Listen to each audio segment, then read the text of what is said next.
ਖਬਰਾਂ ਦੇ ਬੁਲੇਟਿਨ ਦੇ ਸਪਾਂਸਰ ਨੇ ਰੀਅਲਟਰ ਗੁਰਜਿੰਦਰ ਸਿੰਘ ਰੰਧਾਵਾ। ਹਰ ਤਰ੍ਹਾਂ ਦੀ ਪ੍ਰਾਪਰਟੀ ਖਰੀਦਣ ਤੇ ਵੇਚਣ ਲਈ ਤੁਸੀਂ ਕਾਲ ਕਰ ਸਕਦੇ ਹੋ। ਸਤਿ ਸ਼੍ਰੀ ਅਕਾਲ ਜੀ, ਤੁਸੀਂ ਦੇਖ ਰਹੇ ਹੋ ਪੰਜਾਬ ਮੇਲ USA TV। ਮੈਂ ਸੁਰਵੀ। ਖਬਰਾਂ ਦੇ ਇਸ ਬੁਲੇਟਿਨ 'ਚ ਤੁਹਾਡਾ ਬਹੁਤ-ਬਹੁਤ ਸਵਾਗਤ ਹੈ। ਪੇਸ਼ ਹਨ ਦੇਸ਼ ਵਿਦੇਸ਼ ਦੀਆਂ ਕੁਝ ਖਾਸ ਤੇ ਚੋਣਵੀਆਂ ਖਬਰਾਂ। ਬ੍ਰਿਟੇਨ 'ਚ ਗ੍ਰੈਜੂਏਟ ਰੂਟ ਵੀਜ਼ਾ ਹੋਵੇਗਾ ਬੰਦ, ਹਜ਼ਾਰਾਂ ਭਾਰਤੀ ਵਿਦਿਆਰਥੀਆਂ ਨੂੰ ਨਹੀਂ ਮਿਲੇਗੀ ਐਂਟਰੀ। ਜੋ ਬਾਈਡਨ ਨੇ ਚੀਨ ਸਮਰਥਿਤ ਕੰਪਨੀ ਨੂੰ ਜ਼ਮੀਨ ਖਰੀਦਣ ਤੇ ਲਗਾਈ ਪਾਬੰਦੀ। ਕੈਨੇਡਾ 'ਚ ਵਾਪਰੀ ਹੁਣ ਤੱਕ ਦੀ ਸਭ ਤੋਂ ਵੱਡੀ ਸੋਨੇ ਦੀ ਚੋਰੀ। ਟੋਰਾਂਟੋ 에ਅਰਪੋਰਟ ਤੇ ਪਹੁੰਚਦੇ ਹੀ ਭਾਰਤੀ ਮੂਲ ਦਾ ਵਿਅਕਤੀ ਹੋਇਆ ਗ੍ਰਿਫਤਾਰ। ਜਸਪ੍ਰੀਤ ਸਿੰਘ ਅਟਾਨੀ ਦੀ ਅਮਰੀਕੀ ਉਪ ਰਾਸ਼ਟਰਪਤੀ ਕਮਲਾ ਹੈਰਿਸ ਦੇ ਨਾਲ ਹੋਈ ਮੁਲਾਕਾਤ।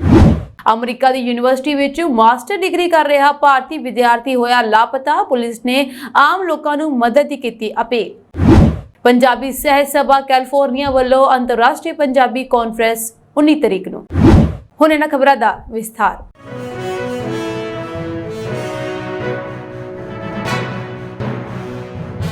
ਬ੍ਰਿਟੇਨ ਦੀ ਰਿਸ਼ੀ ਸੁਨਕ ਸਰਕਾਰ ਭਾਰਤੀ ਵਿਦਿਆਰਥੀਆਂ ਨੂੰ ਵੱਡਾ ਝਟਕਾ ਦੇਣ ਦੀ ਤਿਆਰੀ ਕਰ ਰਹੀ ਹੈ।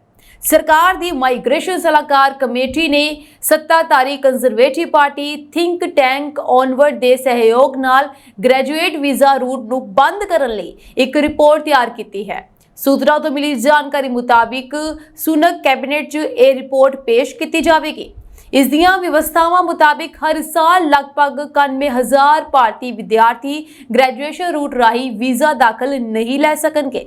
ਮੌਜੂਦਾ ਸਮੇਂ 'ਚ ਹਰ ਸਾਲ ਲਗਭਗ 1,30,000 ਭਾਰਤੀ ਵਿਦਿਆਰਥੀ ਗ੍ਰੈਜੂਏਸ਼ਨ ਵੀਜ਼ਾ ਰੂਟ ਰਾਹੀਂ ਬ੍ਰਿਟੇਨ 'ਚ ਦਾਖਲ ਲੈਂਦੇ ਹਨ। ਕਟੌਤੀ ਤੋਂ ਬਾਅਦ ਸਿਰਫ 39,000 ਭਾਰਤੀ ਵਿਦਿਆਰਥੀਆਂ ਨੂੰ ਵੀਜ਼ਾ ਜਾਰੀ ਕੀਤਾ ਜਾਵੇਗਾ। ਤੁਹਾਨੂੰ ਦੱਸ ਦਈਏ ਕਿ 2021 ਵਿੱਚ ਸ਼ੁਰੂ ਹੋਇਆ ਗ੍ਰੈਜੂਏਸ਼ਨ ਵੀਜ਼ਾ ਰੂਟ ਭਾਰਤੀ ਅਤੇ ਹੋਰ ਅੰਤਰਰਾਸ਼ਟਰੀ ਵਿਦਿਆਰਥੀਆਂ ਨੂੰ ਆਪਣੀ ਮਾਸਟਰਜ਼ ਦੀ ਪੜ੍ਹਾਈ ਪੂਰੀ ਕਰਨ ਤੋਂ ਬਾਅਦ 2 ਸਾਲ ਤੱਕ ਬ੍ਰਿਟੇਨ ਵਿੱਚ ਰਹਿਣ ਅਤੇ ਕੰਮ ਕਰਨ ਦੀ ਇਜਾਜ਼ਤ ਦਿੰਦਾ ਹੈ। ਗ੍ਰੈਜੂਏਸ਼ਨ ਵੀਜ਼ਾ ਪ੍ਰਾਪਤ ਕਰਨ ਵਾਲੇ ਵਿਦਿਆਰਥੀ ਆਪਣੇ ਇਮੀਗ੍ਰੇਸ਼ਨ ਦਾਅਵੇ ਨੂੰ ਮਜ਼ਬੂਤ ਕਰਦੇ ਹਨ, ਕਿਉਂਕਿ ਪੜ੍ਹਾਈ ਤੋਂ ਬਾਅਦ 2 ਸਾਲ ਰੁਕਣ ਦੀ ਛੋਟ ਮਿਲਣ ਦੇ ਨਾਲ ਇਨ੍ਹਾਂ ਵਿਦਿਆਰਥੀਆਂ ਨੂੰ ਹੁਨਰਮੰਦ ਕਾਮੇ ਦੀ ਸ਼੍ਰੇਣੀ ਮਿਲ ਜਾਂਦੀ ਹੈ। ਲਗਭਗ 80% ਭਾਰਤੀ ਵਿਦਿਆਰਥੀ ਇੱਥੇ ਮੈਡੀਕਲ, ਇੰਜੀਨੀਅਰਿੰਗ ਜਾਂ ਕਾਨੂੰਨ ਦੀ ਪੜ੍ਹਾਈ ਕਰਨ ਲਈ ਆਉਂਦੇ ਹਨ। ਪੜ੍ਹਾਈ ਤੋਂ ਬਾਅਦ ਉਹਨਾਂ ਨੂੰ ਵਧੇ ਹੋਏ ਠਹਿਰ ਦੌਰਾਨ ਹੁਨਰਮੰਦ ਕਾਮਿਆਂ ਦੀ ਬਰਾਬਰ ਤਨਖਾਹ ਮਿਲਦੀ ਹੈ। ਬ੍ਰਿਟੇਨ ਦੇ ਗ੍ਰਹਿ ਮੰਤਰੀ ਜੇਮਸ ਕਲੀਵਰਲੇ ਦਾ ਕਹਿਣਾ ਹੈ ਕਿ ਇਹ ਦੇਖਿਆ ਗਿਆ ਹੈ ਕਿ ਵਿਦਿਆਰਥੀ ਇਮੀਗ੍ਰੇਸ਼ਨ ਲੈਣ ਲਈ ਇਸ ਵੀਜ਼ੇ ਦੀ ਵਰਤੋਂ ਕਰਦੇ ਹਨ। ਹਾਲ ਹੀ ਵਿੱਚ ਬ੍ਰਿਟਿਸ਼ ਯੂਨੀਵਰਸਿਟੀਜ਼ ਇੰਟਰਨੈਸ਼ਨਲ ਲਾਇਨਸ ਐਸੋਸੀਏਸ਼ਨ ਨੇ 75 ਯੂਨੀਵਰਸਿਟੀਆਂ ਦਾ ਸਰਵੇਖਣ ਕੀਤਾ ਅਤੇ ਪਾਇਆ ਕਿ ਉਹਨਾਂ ਵਿੱਚੋਂ 90% ਨੇ ਅੰਤਰਰਾਸ਼ਟਰੀ ਵਿਦਿਆਰਥੀਆਂ ਦੀਆਂ ਅਰਜ਼ੀਆਂ ਵਿੱਚ ਕਮੀ ਦੇਖੀ ਹੈ। ਪਿਛਲੇ ਸਾਲ ਦੇ ਮੁਕਾਬਲੇ ਪੋਸਟ ਗ੍ਰੈਜੂਏਟ ਕੋਰਸਾਂ ਲਈ ਅੰਤਰਰਾਸ਼ਟਰੀ ਵਿਦਿਆਰਥੀਆਂ ਦੁਆਰਾ ਕੁੱਲ ਅਰਜ਼ੀਆਂ ਵਿੱਚ 27% ਦੀ ਗਿਰਾਵਟ ਆਈ ਹੈ। ਇਸੇ ਤਰ੍ਹਾਂ ਭਾਰਤ ਤੋਂ ਅਰਜ਼ੀਆਂ ਘਟ ਕੇ 8,770 ਰਹਿ ਗਈਆਂ, ਜੋ ਪਿਛਲੇ ਸਾਲ ਦੇ ਮੁਕਾਬਲੇ 4% ਦੀ ਗਿਰਾਵਟ ਹੈ। ਅਮਰੀਕਾ ਦੇ ਰਾਸ਼ਟਰਪਤੀ ਜੋ ਬਾਈਡਨ ਨੇ ਵਿਯੋਂਗਮਿੰਗ ਪਰਮਾਣੂ ਮਿਜ਼ਾਈਲ ਬੇਸ ਨੇੜੇ ਚੀਨ ਸਮਰਥਿਤ ਕ੍ਰਿਪਟੋਕਰੰਸੀ ਕੰਪਨੀ ਨੂੰ ਜ਼ਮੀਨ ਦੀ ਮਲਕੀਅਤ ਹਾਸਲ ਕਰਨ ਤੋਂ ਰੋਕਣ ਦਾ ਹੁਕਮ ਜਾਰੀ ਕੀਤਾ ਹੈ। ਇਸ ਹੁਕਮ ਤਹਿਤ ਕੰਪਨੀ ਦੀ ਇਕਾਈ ਵਜੋਂ ਵਰਤੀ ਜਾ ਰਹੀ ਫ੍ਰਾਂਸੀਸੀ ਈ ਦੇ ਨੇੜੇ ਸਥਿਤ ਜ਼ਮੀਨ ਵਿੱਚ ਕੀਤੇ ਨਿਵੇਸ਼ ਨੂੰ ਵਾਪਸ ਲੈਣ ਲਈ ਕਿਹਾ ਗਿਆ ਹੈ। ਆਰਡਰ ਵਿੱਚ ਚੀਨੀ ਸਰਕਾਰ ਦੀ ਅੰਸ਼ਕ ਮਲਕੀਅਤ ਵਾਲੀ ਕੰਪਨੀ ਮਾਈਨਵਨ ਪਾਰਟਨਰਸ ਲਿਮਟਿਡ ਦੀ ਮਲਕੀਅਤ ਵਾਲੇ ਕੁਝ ਉਪਕਰਨਾਂ ਨੂੰ ਹਟਾਉਣ ਦੀ ਵੀ ਮੰਗ ਕੀਤੀ ਗਈ ਹੈ। ਵਿਨਿਵੇਸ਼ ਦੀ ਆਦੇਸ਼ ਅਮਰੀਕਾ ਵਿੱਚ ਵਿਦੇਸ਼ੀ ਨਿਵੇਸ਼ ਕਮੇਟੀ ਦੇ ਤਾਲਮੇਲ ਦੇ ਤਹਿਤ ਜਾਰੀ ਕੀਤਾ ਗਿਆ ਹੈ। ਵਿਦੇਸ਼ੀ ਨਿਵੇਸ਼ ਕਮੇਟੀ ਦਾ ਕੰਮ ਰਾਸ਼ਟਰੀ ਸੁਰੱਖਿਆ ਚਿੰਤਾਵਾਂ ਦੇ ਸਬੰਧ ਵਿੱਚ ਕਾਰਪੋਰੇਟ ਸੌਦਿਆਂ ਦੀ ਪੜਤਾਲ ਕਰਨਾ ਹੈ। ਭਾਰਤੀ ਮੂਲ ਦੇ 36 ਸਾਲ ਦੇ ਅਰਚਿਤ ਗਰੋਵਰ ਨੂੰ ਕੈਨੇਡੀਅਨ ਇਤਿਹਾਸ ਦੀ ਸਭ ਤੋਂ ਵੱਡੀ ਸੋਨੇ ਦੀ ਚੋਰੀ ਦੇ ਮਾਮਲੇ ਵਿੱਚ ਗ੍ਰਿਫਤਾਰ ਕੀਤਾ ਗਿਆ। ਕਰੀਬ 1 ਮਹੀਨਾ ਪਹਿਲਾਂ ਇਸ ਚੋਰੀ ਵਿੱਚ ਕਥਿਤ ਤੌਰ ਤੇ ਸ਼ਾਮਲ 5 ਹੋਰ ਵਿਅਕਤੀਆਂ ਨੂੰ ਵੀ ਗ੍ਰਿਫਤਾਰ ਕੀਤਾ ਗਿਆ ਸੀ। ਪੁਲਿਸ ਨੇ ਦੱਸਿਆ ਕਿ 17 ਅਪ੍ਰੈਲ 2023 ਨੂੰ ਟੋਰਾਂਟੋ 에ਅਰਪੋਰਟ ਤੇ ਇੱਕ ਕਾਰਗੋ ਕੰਟੇਨਰ ਤੋਂ 22 ਮਿਲੀਅਨ ਕੈਨੇਡੀਅਨ ਡਾਲਰ ਤੋਂ ਵੱਧ ਮੁੱਲ ਦੀਆਂ ਸੋਨੇ ਦੀਆਂ 12 ਅਤੇ ਵਿਦੇਸ਼ੀ ਕਰੰਸੀ ਜਾਲੀ ਦਸਤਾਵੇਜ਼ਾਂ ਦੀ ਵਰਤੋਂ ਕਰਕੇ ਚੋਰੀ ਕੀਤੀ ਗਈ ਸੀ। ਫਲਾਈਟ ਦੇ ਲੈਂਡ ਹੋਣ ਤੋਂ ਬਾਅਦ ਮਾਲ ਨੂੰ ਉਤਾਰ ਕੇ 에ਅਰਪੋਰਟ ਤੇ ਕਿਸੇ ਹੋਰ ਥਾਂ ਤੇ ਲਿਜਾਇਆ ਗਿਆ, ਪਰ ਅਗਲੇ ਦਿਨ ਪੁਲਿਸ ਨੂੰ ਖਬਰ ਮਿਲੀ ਕਿ ਇਹ ਚੋਰੀ ਹੋ ਗਿਆ ਹੈ। ਪੁਲਿਸ ਨੇ ਦੱਸਿਆ ਕਿ ਅਰਚਿਤ ਨੂੰ ਭਾਰਤ ਤੋਂ ਪਰਤਣ ਤੋਂ ਬਾਅਦ 6 ਮਈ 2024 ਨੂੰ ਟੋਰਾਂਟੋ ਹਵਾਈ ਅੱਡੇ ਤੋਂ ਗ੍ਰਿਫਤਾਰ ਕੀਤਾ ਗਿਆ ਸੀ।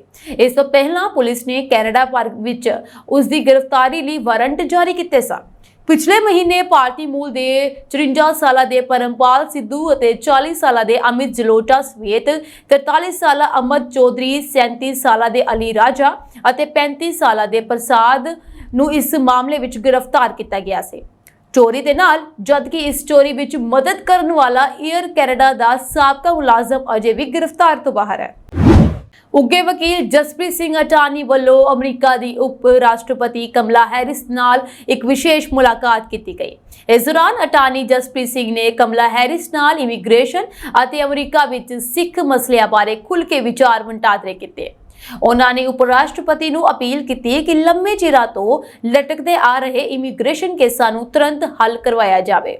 ਖਾਸ ਕਰਕੇ ਫੈਮਿਲੀ ਪਟੀਸ਼ਨ ਦਾ ਨੰਬਰ ਕਾਫੀ ਦੇਰ ਬਾਅਦ ਆਉਂਦਾ ਹੈ।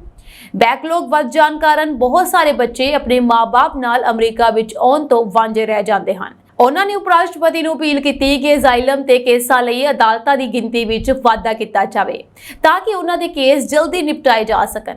ਇਸ ਦੇ ਨਾਲ ਹੀ ਸਰਦਾਰ ਜਸਪ੍ਰੀਤ ਸਿੰਘ ਅਟਾਨੀ ਨੇ ਕਿਹਾ ਕਿ ਕੁਝ ਤੱਤ ਸਿੱਖ ਕੌਮ ਨੂੰ ਨਿਸ਼ਾਨਾ ਬਣਾ ਰਹੇ ਹਨ, ਜਿਸ ਤੇ ਨੱਥ ਪਾਈ ਜਾਣੀ ਚਾਹੀਦੀ ਹੈ।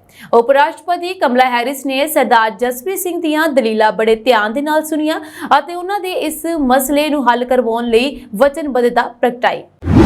ਅਮਰੀਕਾ ਦੇ ਇਲੀਨੋਇਸ ਰਾਜ ਵਿੱਚ ਇੱਕ ਭਾਰਤੀ ਵਿਦਿਆਰਥੀ ਦੇ ਲਾਪਤਾ ਹੋਣ ਦੀ ਖਬਰ ਹੈ। ਵਿਦਿਆਰਥੀ ਦਾ ਸਬੰਧ ਭਾਰਤ ਦੇ ਤੇਲੰਗਾਨਾ ਰਾਜ ਨਾਲ ਹੈ। ਸ਼ਿਕਾਗੋ ਵਿਚਾਲੇ ਕੌਂਸੂਲੇਟ ਜਨਰਲ ਨੇ ਸੋਸ਼ਲ ਮੀਡੀਆ ਉੱਪਰ ਪਾਈ ਇੱਕ ਪੋਸਟ ਵਿੱਚ ਕਿਹਾ ਕਿ ਉਸ ਨੂੰ ਇਹ ਜਾਣ ਕੇ ਬਹੁਤ ਚਿੰਤਾ ਹੋਈ ਕਿ ਰੂਪੇਸ਼ ਚੰਦਰਾ ਚਿੰਤਕਿੰਡੀ ਨਾਮੀ ਵਿਦਿਆਰਥੀ 2 ਮਈ ਤੋਂ ਲਾਪਤਾ ਹੈ ਤੇ ਉਸ ਨਾਲ ਕੋਈ ਸੰਪਰਕ ਨਹੀਂ ਹੋ ਰਿਹਾ। ਕੌਂਸੂਲੇਟ ਜਨਰਲ ਅਨੁਸਾਰ ਉਹ ਵਿਦਿਆਰਥੀ ਨੂੰ ਲੱਭਣ ਲਈ ਪੁਲਿਸ ਤੇ ਭਾਰਤੀ ਭਾਈਚਾਰੇ ਦੇ ਸੰਪਰਕ ਵਿੱਚ ਹੈ। ਸ਼ਿਕਾਗੋ ਪੁਲਿਸ ਨੇ ਜਾਰੀ ਇੱਕ ਬਿਆਨ ਵਿੱਚ ਕਿਹਾ ਹੈ ਕਿ ਜੇਕਰ ਕਿਸੇ ਨੂੰ ਵੀ ਵਿਦਿਆਰਥੀ ਬਾਰੇ ਕੋਈ ਜਾਣਕਾਰੀ ਮਿਲੇ ਤਾਂ ਉਹ ਇਹ ਜਾਣਕਾਰੀ ਪੁਲਿਸ ਨਾਲ ਸਾਂਝੀ ਕਰੇ। ਚਿੰਤਕਿੰਡੀ ਪਿਛਲੇ ਸਾਲ ਦਸੰਬਰ ਵਿੱਚ ਅਮਰੀਕਾ ਆਇਆ ਸੀ ਤੇ ਉਹ ਕੋਨਕੋਰਡੀਆ ਯੂਨੀਵਰਸਿਟੀ ਵਿੱਚ ਮਾਸਟਰ ਡਿਗਰੀ ਕਰ ਰਿਹਾ ਹੈ। ਉਹ ਤੇਲੰਗਾਨਾ ਦੇ ਵਾਰੰਗਲ ਜ਼ਿਲ੍ਹੇ ਦਾ ਵਾਸੀ ਹੈ। ਪਰਿਵਾਰ ਅਨੁਸਾਰ 2 ਮਈ ਨੂੰ ਉਸਦੇ ਪਿਤਾ ਸਦਾਨੰਦਮ ਨੇ ਚਿੰਤਕਿੰਡੀ ਨੂੰ WhatsApp ਕਾਲ ਕੀਤੀ ਸੀ, ਜਿਸ ਦੌਰਾਨ ਉਸਨੇ ਕਿਹਾ ਸੀ ਕਿ ਉਹ ਕਿਸੇ ਕੰਮ ਵਿੱਚ ਰੁੱਝਿਆ ਹੋਇਆ ਹੈ। ਇਸ ਤੋਂ ਬਾਅਦ ਸਦਾਨੰਦਮ ਨੇ ਉਸ ਨਾਲ ਸੰਪਰਕ ਕਰਨ ਦੀ ਕਈ ਵਾਰ ਕੋਸ਼ਿਸ਼ ਕੀਤੀ ਪਰ ਉਸ ਦਾ ਫੋਨ ਬੰਦ ਆ ਰਿਹਾ ਹੈ। ਇਸ ਦੇ 2 ਦਿਨ ਬਾਅਦ ਉਹਨਾਂ ਨੇ ਚਿੰਤਕਿੰਡੀ ਦੇ ਕਮਰੇ ਵਿਚਲੇ ਸਾਥੀਆਂ ਨਾਲ ਸੰਪਰਕ ਕੀਤਾ ਤਾਂ ਉਹਨਾਂ ਨੇ ਦੱਸਿਆ ਕਿ ਉਹ 30 ਅਪ੍ਰੈਲ ਨੂੰ ਇਹ ਕਹਿ ਕੇ ਗਿਆ ਸੀ ਕਿ ਉਹ ਟੈਕਸਾਸ ਤੋਂ ਆਏ ਕਿਸੇ ਵਿਅਕਤੀ ਨੂੰ ਮਿਲਣ ਜਾ ਰਿਹਾ ਹੈ।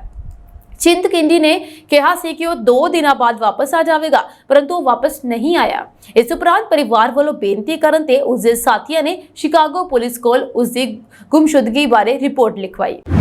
ਪੰਜਾਬੀ ਸਾਹਿਤ ਸਭਾ ਕੈਲੀਫੋਰਨੀਆ ਵੱਲੋਂ 20ਵੀਂ ਅੰਤਰਰਾਸ਼ਟਰੀ ਪੰਜਾਬੀ ਕਾਨਫਰੰਸ 19 ਮਈ ਨੂੰ ਦਿਨ ਐਤਵਾਰ ਨੂੰ ਸਵੇਰੇ 10 ਵਜੇ ਤੋਂ ਸ਼ਾਮ 6 ਵਜੇ ਤੱਕ ਪੂਜਾ ਰੈਸਟੋਰੈਂਟ 1223 ਮਾਰਕੇਲੇ ਐਵੇਨਿਊ ਵੈਸਟਰਨ ਸੈਕਰਾਮੈਂਟੋ 95691 ਵਿਖੇ ਕਰਵਾਈ ਜਾ ਰਹੀ ਹੈ।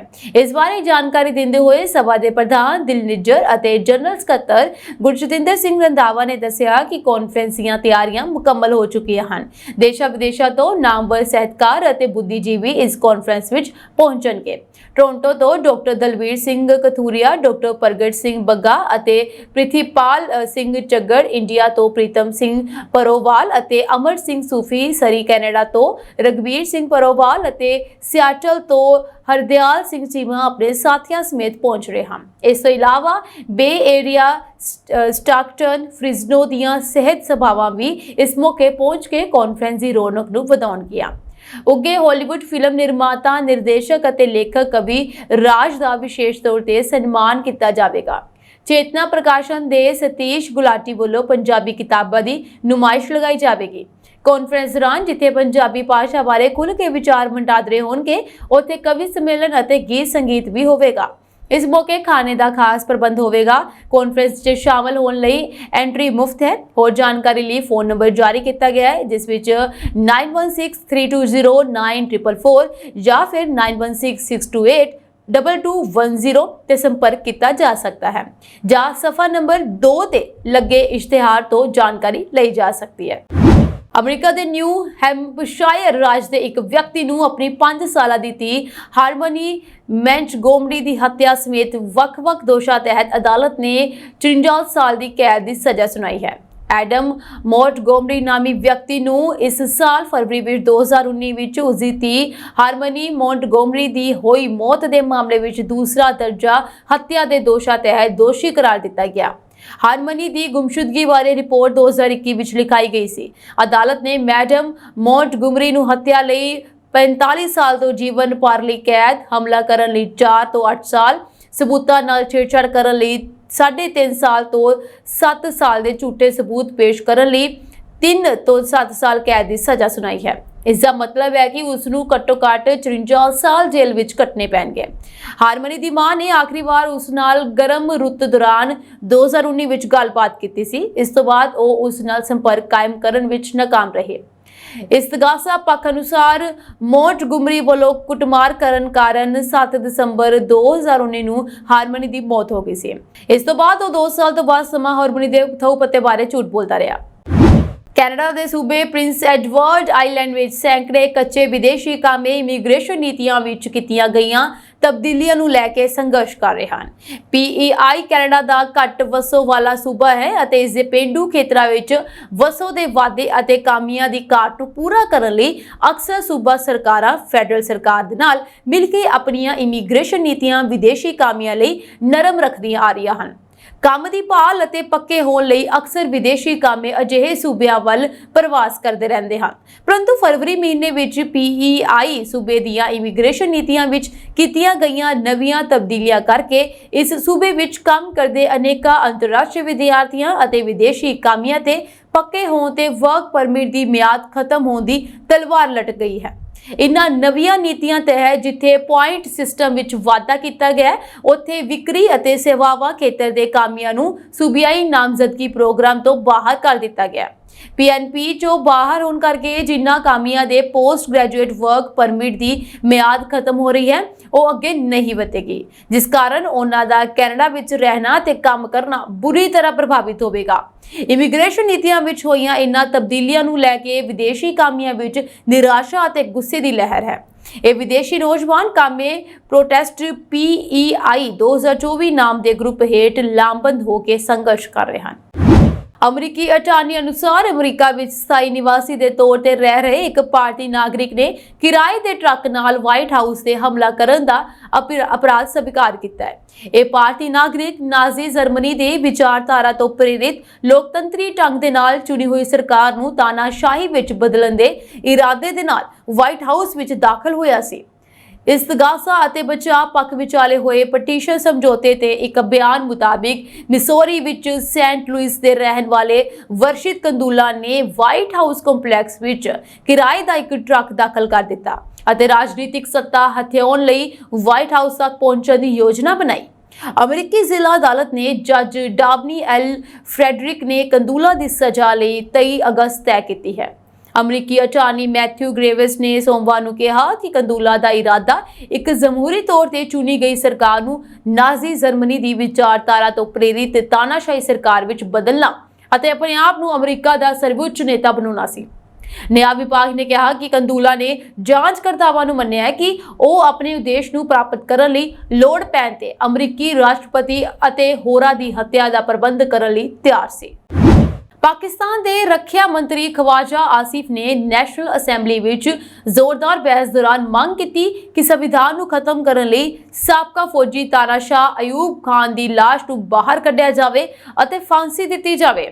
ਮੁਸੀਬਤ ਉਦੋਂ ਸ਼ੁਰੂ ਹੋਈ ਜਦੋਂ ਅਯੂਬ ਖਾਨ ਦੇ ਪੋਤੇ ਅਤੇ ਵਿਰੋਧੀ ਧਿਰ ਦੇ ਨੇਤਾ ਉਮਰ ਅਯੂਬ ਖਾਨ ਨੇ ਫੌਜ ਦੇ ਬੁਲਾਰੇ ਮੇਜਰ ਜਨਰਲ ਅਹਿਮਦ ਸ਼ਰੀਫ ਚੌਧਰੀ ਵੱਲੋਂ ਪਿਛਲੇ ਹਫਤੇ ਕੀਤੀ ਪ੍ਰੈਸ ਕਾਨਫਰੰਸ ਤੇ ਸਖਤ ਇਤਰਾਜ਼ ਜਤਾਇਆ ਅਤੇ ਇਸ ਨੂੰ ਫੌਜ ਦੁਆਰਾ ਸਿਆਸਤ ਦੀ ਦਖਲਅੰਦਾਜ਼ੀ ਕਰਾਰ ਦਿੱਤਾ।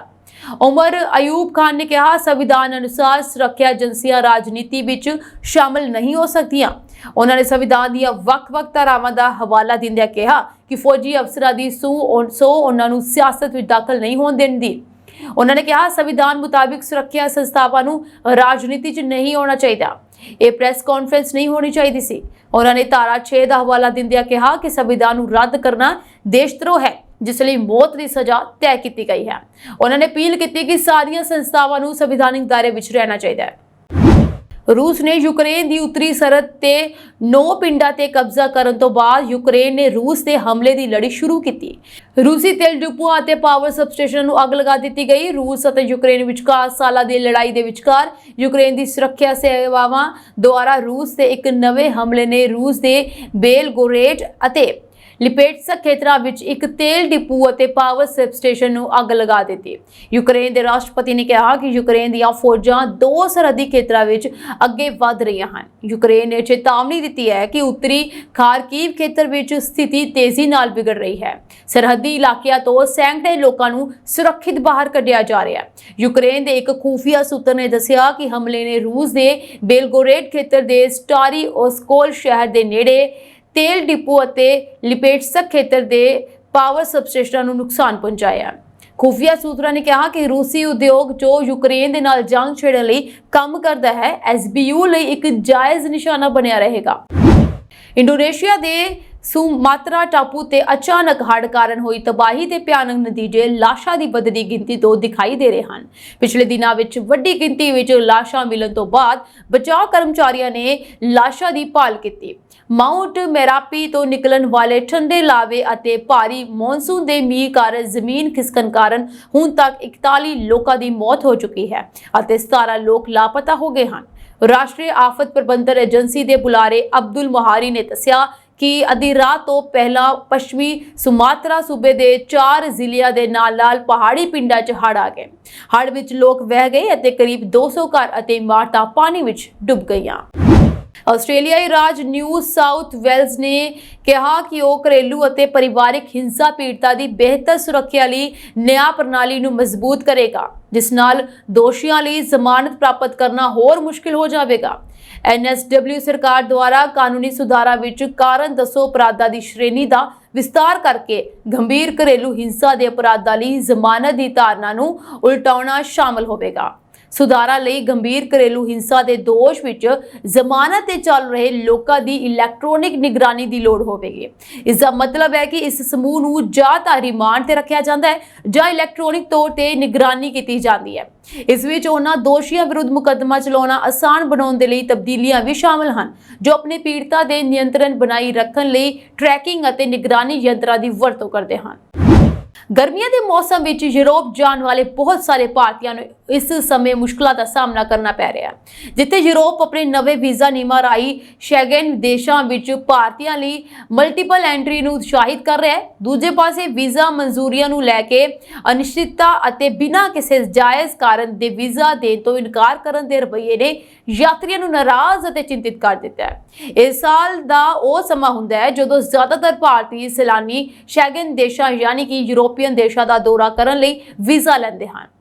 ਰਿਪੋਰਟ ਮੁਤਾਬਿਕ ਇਸ ਨਾਲ ਜ਼ਿਆਦਾਤਰ ਸੈਲਾਨੀ ਵੀਜ਼ੇ ਦੀ ਲੰਮੀ ਉਡੀਕ, ਪ੍ਰੋਸੈਸਿੰਗ 'ਚ ਲੱਗਣ ਵਾਲੇ ਸਮੇਂ, ਵੀਜ਼ਾ ਮਿਲਣ ਦੀ ਸੰਭਾਵਨਾ ਅਤੇ ਜਾਇਜ਼ ਕਾਰਨਾਂ ਤੋਂ ਬਿਨਾਂ ਵੀਜ਼ਾ ਨਾ ਮਿਲਣ ਕਾਰਨ ਪਰੇਸ਼ਾਨ ਹਨ।